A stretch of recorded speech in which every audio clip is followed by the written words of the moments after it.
Yo. So we had a smooth little fight card over the weekend that came on ES. I know everybody thinking about the Devin Haney card. Nah, that wasn't the only card, man. We had an ESPN card on too. And I ain't gonna lie, I was on the ESPN card all day, man. It was pretty stacked. So let's get into it. It was, like I said, ESPN. ESPN in this case, well, it is top ranked, Bob Arum, all those guys, man. Card took place in Florida. All right, let's get into it. It was Robiesy Ramirez versus Rafael Espinoza, man. For the it was a title fight for the featherweight title. I forget what title he had. Don't give me the line. But if you want to know, look it up. All right, Robiesy Ramirez was 13-1, 8 KOs. Rafael Espinoza was 23-0, 20 KOs. Like I said, it was a title fight of featherweight. Featherweight is 126 pounds. If you did know, 12-round contest. It was a pretty good fight. Rafael Espinoza, tall as hell. For featherweight, he's 6'1".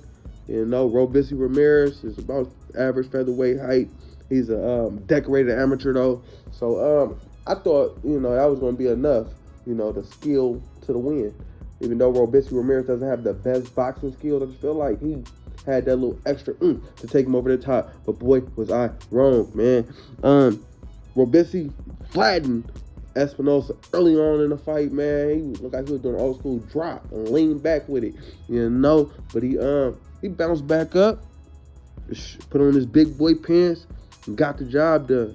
In the 12th round, he dropped Ramirez. Was that the 12th round when 12th round when he dropped? I think it was 11th round. And then the 12th round, he looked like he was going to drop him again. And Ramirez got saved by the bell, So I say Espinoza did come back and take that belt from Robiesy, And Robiesy was looking devastated after the fight, man. He escaped from his home of Cuba and, all that, and went through all that turmoil, left his family. Said he might not be able to bury his father, man, because he's looking kind of ill. So he was devastated, man. This is his whole life, and I feel like he let a lot of people down. 13-2 now. The money's probably not gonna be the same. It's an uphill climb from here, man. He remind me of Lomachenko. Those highly decorated amateurs come in, amazing, best thing since sliced bread, and things don't go as planned, man. Things just don't go as planned. It's the difference between the amateur ranks and the professional ranks. So we're starting to see that. But yeah, man, good job, Rafael Espinoza, becoming the new champ at 126 pounds. I think, who's the other champ? I think got Luis Alberto Lopez. He's a champ. Who else is at 126 and he's a champ? I think it's don't give me the line. No, it's another Mexican, no. So I feel like that whole division right now is Mexican champs. I think they got Raymond Ford and somebody else going for a belt, soon. So yeah, we'll see who win that fight. All right, but it was a smooth little main event. Hopefully you watched it. Also on undercard, you had Xander Zayas in a 10-round contest at 154 pounds. 154 pounds is junior middleweight. Xander Zayas versus Jorge Fatilla. Xander Zayas was 17-0, 11 KOs. Jorge Fatilla was 24-3, 1 draw, 9 KOs. Xander actually dropped his opponent in the first round with a body shot, man. Foretelling what was going to end the fight. He stopped Fatilla in the 5th round with a body shot. It was all she wrote. Xander Zayas was looking like Xander Zayas, man. Impressive in front of his hometown. Not his hometown, San Juan, Puerto Rico, but his hometown where he lives. That was the case for Robiesy too. I think that's where he lived in Florida, but he lost. So good job, Xander, getting that win from your hometown. All right, next fight I want to talk about on the card: Bruce Shoo Carrington versus Jason Sanchez. This was Bruce's first fight at 10 rounds. He's a featherweight competitor. Featherweight is 126 pounds, as I just stated. Like I said, it was a 10-round contest. Bruce Shoo Carrington was 10-0, 6 KOs. His opponent, Jason Sanchez, was 16-4, 9 KOs.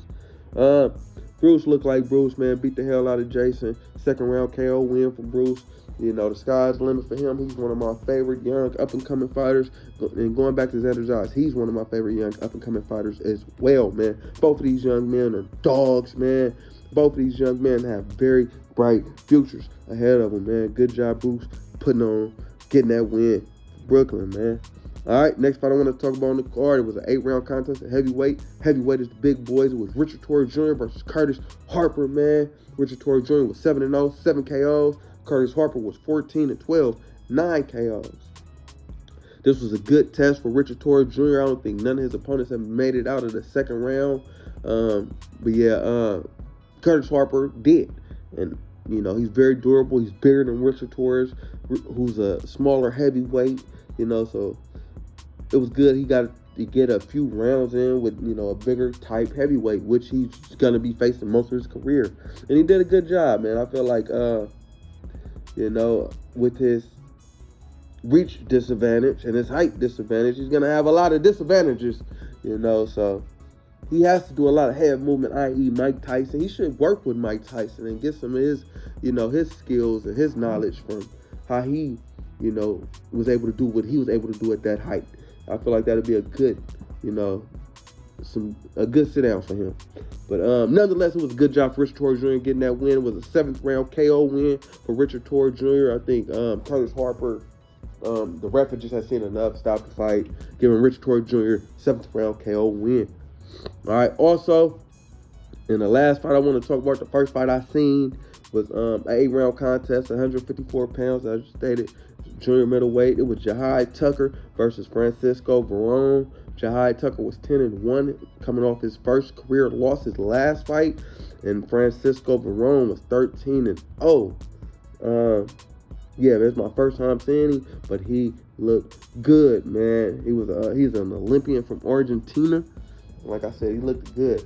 I felt like he was doing everything he had to do to win this fight. I feel like he outpointed Jahai Tucker, but, you know, the money was with Jahai Tucker. You know, I ain't gonna say the money, but I feel like Bob Arum probably got a little liking for him, you know, in ESPN, and he did, you know, tough it out. Even though he was getting his ass beat all night, he did tough it out and do what he had to do, you know, some points in the fight. And I feel like they gave him the benefit of the doubt, threw him a draw. It was a draw, you know, so he could come back and don't get that second loss on his record right after his first one, you know, having devastated. I felt like they gave him a little bit of life, throw him a draw, rematch, come back, look the same, gonna get that loss, buddy. So, yeah, man, you gotta shape up, Jahai. I never really believed in Jahai as a boxer, man. I didn't believe that story they were trying to tell me. He always been flat-footed to me. He always been slow with his reflexes. He's a wide puncher. I just feel like he's not it, you know. He got exposed earlier than I thought he was gonna get exposed, but I always knew he was gonna get exposed, man. But good job, both fighters getting that win. Getting that draw. And y'all gonna have to do it again. Good job, all the fighters on the card, man. Like I said, you can't play boxing. Shit, give my utmost respect for climbing in the ring, man. You know, it was a smooth card. Hopefully y'all got to watch it. I know everybody's eyes was on that Devin Haney fight. You know, and mine was, I ain't gonna lie, I didn't watch the Robiesy and Rafael Espinoza fight. I was over there watching that Devin Haney fight. I had to go back and watch it. But it was a hell of a card, man. Hell of a card. But yo, like, comment, subscribe, all that shit, people. Rise, World of Boxing. Yeah.